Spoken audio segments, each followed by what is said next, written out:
Chers téléspectateurs, il est 19h45 au studio Mohamed Hissène de la télévision Tchad Info. Bonsoir et bienvenue à la une de ce soir. Une serveuse torturée puis tabassée au commissariat du 7e arrondissement par les agents de la police nationale. Elle a été accusée de vol. Cet acte a indigné les Tchadiens. Les détails à suivre dans ce journal. Le conseiller national Ahmad Bedei Tolimi a été placé sous le mandat de dépôt puis transféré à la maison d'arrêt de Klessoum. Plusieurs chefs d'accusation retenus contre lui, notamment incitation à la révolte, puis détention d'armes illégales à feu. Les détails à suivre aussi dans ce journal.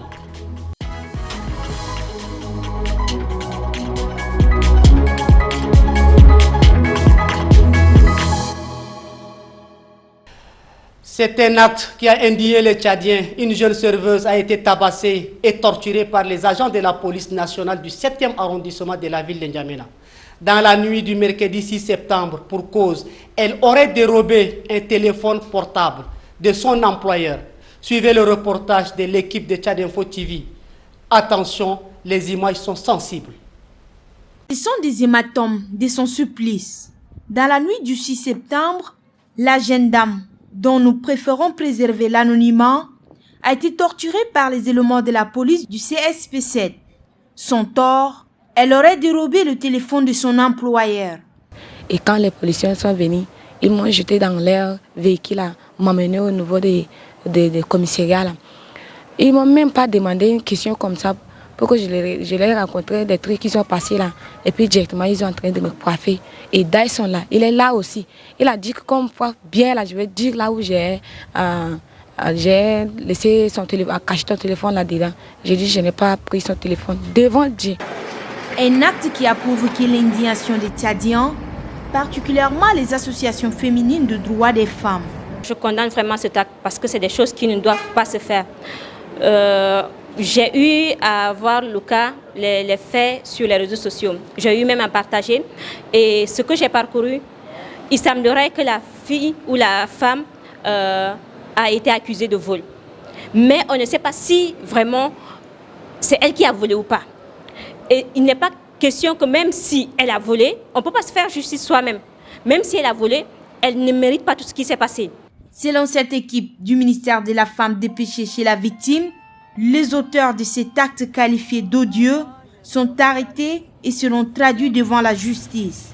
Au Tchad, les violences faites aux femmes sont récurrentes. Comme je l'ai mentionné dans les titres, suite au drame survenu le mardi 5 septembre à Faya, qui a coûté la vie à un militaire tchadien, le conseiller national Ahmad Bedei Tolimi, qui a appelé au départ de l'armée française de Faya-Largeau, a été déféré à la maison d'arrêt de Klessoum, après son audition par le procureur du tribunal de grande instance de N'Djamena. À cet effet, nous avons pu joindre le procureur de la République pour plus de détails concernant cette arrestation. Suivez la réaction du procureur de la République. C'est ainsi que dans le but de mettre l'action publique en mouvement contre lui, les autorités judiciaires ont instruit la force de l'ordre de son arrestation et de sa mise à la disposition de la justice pour qu'il réponde de ses actes conformément au texte de la République. Et c'est comme ça qu'il a été appréhendé et déféré au parquet d'instance de N'Djamena suivant les instructions de ces autorités judiciaires.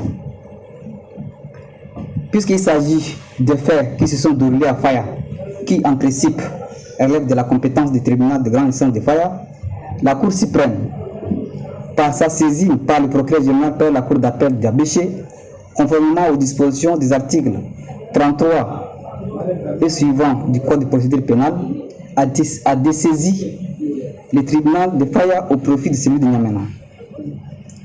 C'est ainsi que M.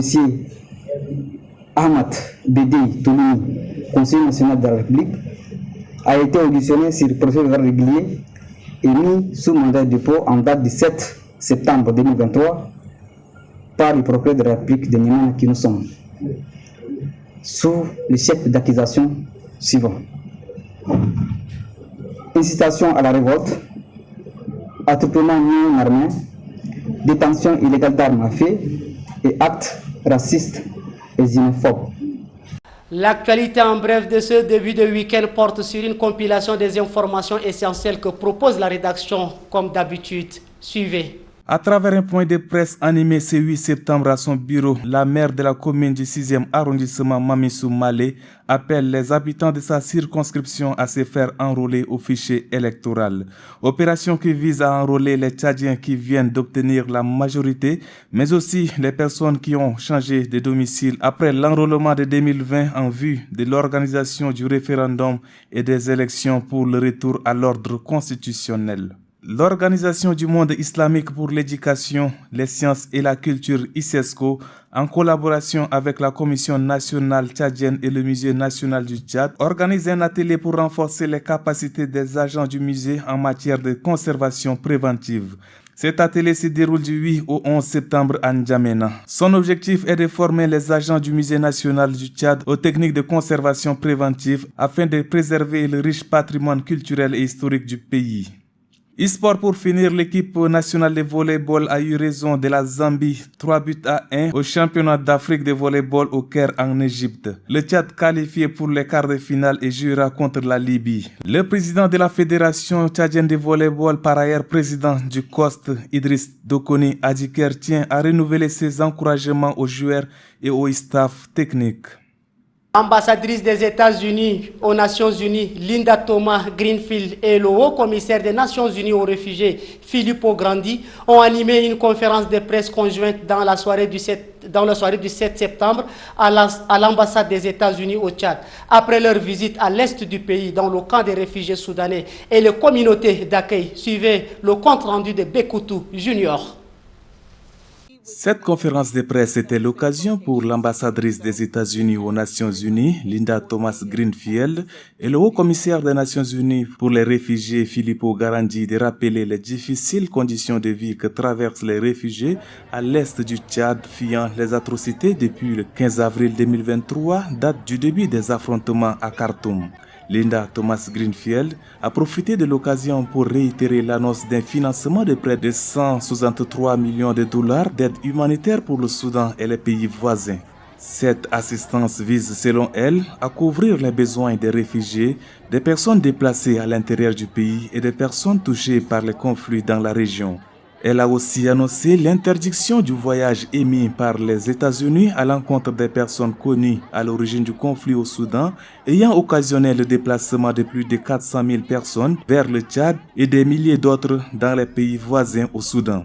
Il faut rappeler que depuis la crise au Soudan, les États-Unis restent le plus grand donateur d'aide d'urgence au Soudan. Plus de 24,7 millions de personnes au Soudan ont besoin d'une assistance humanitaire, dont 3,6 millions de personnes nouvellement déplacées à l'intérieur du pays. L'inflation des prix de première nécessité sur le marché, on n'en parlera jamais assez. Du jour au jour, le prix double, voire triple sur le marché. Le panier de la ménagère devient faible. Les consommateurs ne font que se plaindre face à cette situation, mais ne savent pas à quel sein se confier.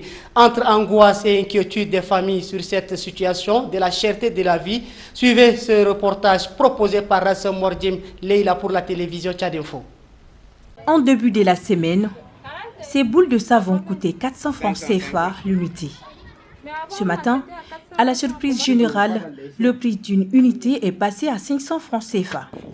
Une augmentation de 100 francs que ce boutiquier ne parvient pas à justifier. Moi-même, je ne sais pas aussi, j'ai un client fixe.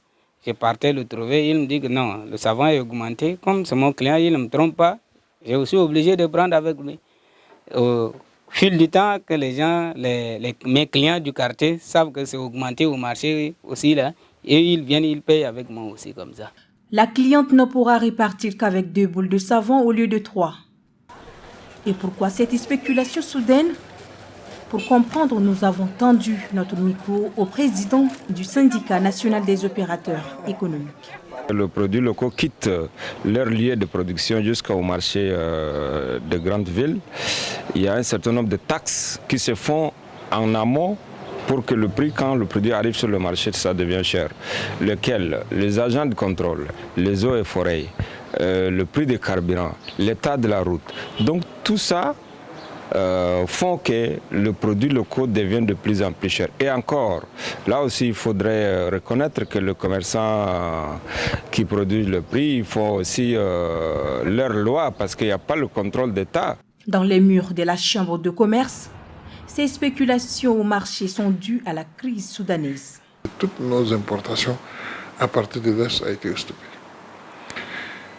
Et donc, tout est non seulement stoppé, mais aussi les activités économiques et activités de production au Soudan, c'est également arrêté à cause de la guerre.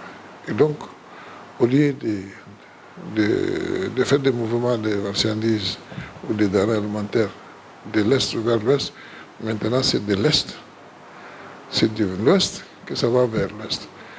C'est depuis plus de 7 mois que les prix des produits de première nécessité ont grimpé dans tous les marchés du Tchad. Et les ménages qui en souffrent tirent la sonnette d'alarme. À défaut d'avoir un travail dans une entreprise après sa formation universitaire, Corinne, une jeune fille de 27 ans, se lance dans la restauration qui est sa passion. Elle cuisine chez elle, à la maison, pour une clientèle restreinte. Entre moqueries de ses amis et malgré les mises en garde de son père, cette jeune fille tente de se frayer un chemin dans le milieu de la restauration. L'équipe de Tchad Info TV était à sa rencontre. Suivez son reportage. À 17 h, Coco a déjà enfilé son tablier. Il ne reste que les gants. Après avoir coupé, râpé les ingrédients, la vingtaine alerte ses clients sur les réseaux sociaux que les plats sont prêts. Elle fait bien sa cuisine, c'est bien cuite. Et elle a beaucoup de condiments qui vont avec. Elle cuisine bien et c'est une jeune sœur, donc il faut la soutenir. Au menu de ce petit café, des nouilles, du spaghetti accompagné de la viande hachée. Et les clients en raffolent. Raison de la motivation de la jeune femme. Je me suis dit non, que je ne dois pas laisser la vie des autres m'abattre. Je dois me concentrer sur ce que j'aime faire. C'est ce que j'aime faire et c'est ça qui va me donner à manger. C'est ça qui va m'élever. Déjà étudiante, Coco faisait des plongées pour payer ses scolarités. Après sa licence, elle tient ce petit café devant chez elle, la Moursale, pour joindre les deux bouts. Pour le moment, je ne travaille pas. Je cherche du boulot et je fais aussi ma passion. C'est ce qui me permet de prendre soin de moi, de subvenir à mes besoins. Mon papa me dit souvent qu'il a tellement dépensé sur moi et que je dois aller chercher du boulot et que je ne dois pas rester là, que mon truc là, c'est un tourne-dos. Il me dit ça souvent, mais moi, quand il dit ça, je ris, quoi. Et je le réponds aussi, c'est un tourne-dos classique. Mais ne t'inquiète pas, ça va être un grand restaurant, ne t'inquiète pas. Comme elle, des milliers de jeunes diplômés se reconvertissent à d'autres métiers de circonstance. Des activités qu'ils exercent sans grande vocation, mais finissent parfois par prendre le dessus sur eux. Chers téléspectateurs, c'est tout pour cette édition. Merci de votre fidélité. Restez connectés sur la télévision Tchad Info.